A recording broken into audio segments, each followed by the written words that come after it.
stop everything. I've got 3 massive Celtic stories for you. Listen to this. Martin Oneill admits he didn't learn much after the cup win. Sebastian Tounekti says this goal is just the beginning. And Oneill finally clears up that Motherwell mission that had every Celtic fan guessing. Stay with me right to the end. We bring you daily news to keep you right up to date with the mighty Celtic. Hit subscribe and join in. What you saw at Rugby Park was a Celtic win that felt more like a reminder than a revelation. Martin Oneill said it himself, and he was bang on the money. He did not learn much because deep down he already knew exactly where the squad stands. A Scottish Cup victory over Oneill.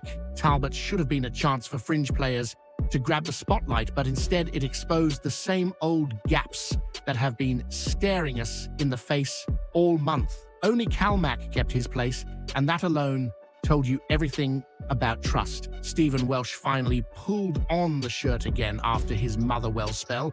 Balikwisha was dragged out of the cold, and Johnny Kenny was given the nod up front.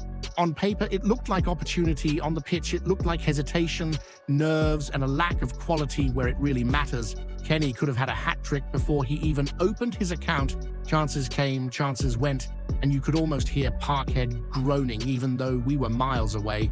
When the goal finally arrived, it felt more like relief than celebration. Tounekti's late strike was pure class, no doubt about it, but one moment of quality does not hide a performance that never really lifted off the ground. Oneill admitted he wanted more, and that honesty is refreshing. He has spent decades worrying about games like this, and he knows that scraping past a 6th-tier side does not suddenly answer January questions. The fan in the stand made that crystal clear as well, chanting for signings because everyone watching could see it. This squad needs help, and it needs it now. And what made it worse was the feeling that some players were auditioning and did not take their chance. Balikwisha, in particular, looked like a man still searching for where he fits. Effort was there, but conviction was missing. At Celtic, effort alone has never been enough, not under Jock Stein, and not now. Meanwhile, across the city, you just know the Rangers fan will be laughing into their pint, pretending this means something about our future. Let them laugh. They always do, right up until Celtic start moving properly and remind everyone who runs this game when it matters. This win keeps the cup dream alive, but it also rings the alarm bell louder than ever. Oneill knows what he needs. The fan knows what he needs. The only question now is whether the board will actually back it before this season slips into regret. So let me ask you this honestly, as a Celtic fan watching that game, after performances like that, do you really trust this squad to carry us through the title run without serious January reinforcements? Or are we gambling everything on hope? Hit that subscribe button to the channel and help us reach 1,500 Celtic fans. Sebastian Tounekti picked a funny way to remind everyone he is still very much alive at Celtic. Same ground, same city, and once again, Rugby Park watched green and white celebrate because of him. You could feel it the moment he came on. This was not just a substitute getting minutes, this was a lad desperate to leave a mark, and when the chance came, he did not hesitate for a second. That strike against Oneill Talbot was not a lucky swing or a scrappy rebound. It was confidence, clean, controlled, and hit like someone who knows he belongs at this level. The scoreline said 2-0, but that goal carried a bit more weight than that. It was a reminder that Tounekti has quality in his boots and maybe, more importantly, belief in his head.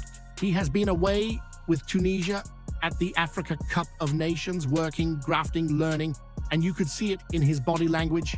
No fear, no hiding, just straight into the action. After the match, speaking to Celtic TV, he made it clear this was not about one moment. He wants more. He wants goals, assists, influence, and you could hear the hunger in his voice.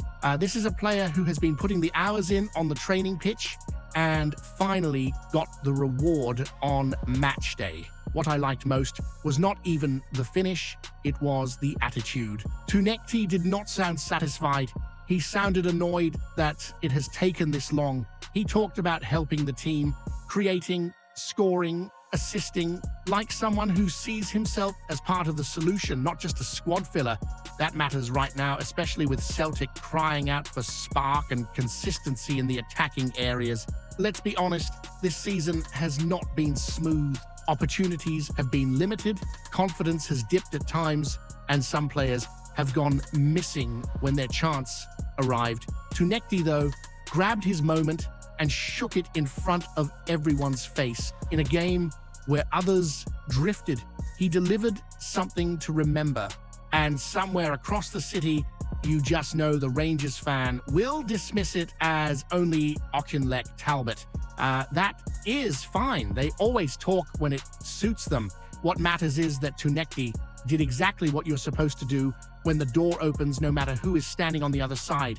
This goal might not define a season, but it can define a player's role in it. If he backs this up, suddenly the conversation changes and Celtic gain an option they maybe forgot they had. So here's the real question for you. As a Celtic fan watching this unfold, should Tounekti now be trusted with real minutes in the big games, or does he still have to wait while others keep under-delivering? Hit that subscribe button to the channel and help us reach 1,500 Celtic fans.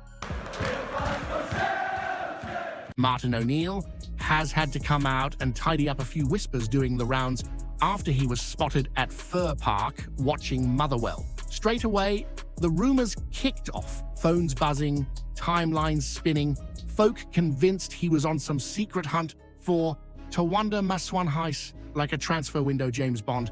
But Oneill, in typical calm fashion, shut that right down. He called it exactly what it was, a football mission. Nothing glamorous, nothing sneaky, just a manager doing his job properly. After training, he jumps in the car with Mark Fotheringham and goes to watch a game. Simple as that. That's what proper football men do. They watch, they assess, they keep their eyes open, especially when Celtic are crying out for goals and the squad is clearly short up top. And let's not kid ourselves here. Anyone who watched the Oneill Talbot game knows the issue. Plenty of the ball, plenty of effort, not nearly enough cutting edge. That's not a dig, that's reality. So when Oneill turns up at another Scottish Cup tie, of course people connect the dots. The Scottish market is right there, full of players hungry to step up, while others across the city would rather pretend it doesn't exist unless it suits them. What I like is that Oneill didn't dress it up. No nonsense, no transfer teasing. He didn't say he was there for one player or that someone impressed him. He said he went because that's his responsibility. Watch football, learn, be ready. That's a manager who understands the job doesn't stop at Lennoxtown. It also tells you something bigger. Celtic are not sitting back waiting for miracles. Even without the full recruitment structure in place, Oneill is active. He's present. He's putting miles on the clock because he knows this title race won't be won by standing still, especially not with Hearts ahead and Rangers lurking, hoping someone else does their work for them. So forget the noise, forget the rumors for a second. The real story here is a manager taking responsibility in a moment where excuses would be easy. Oneill knows what Celtic need, and he's clearly not ruling anything out, whether that's the Scottish market or elsewhere. Now, let me throw this straight to you because this is where it gets interesting. Should Celtic be braver and trust the Scottish market for attacking options? Or do you think Oneill must look abroad because the quality at home simply isn't good enough to win a title? Hit that subscribe button to the channel and help us reach 1,500 Celtic fans.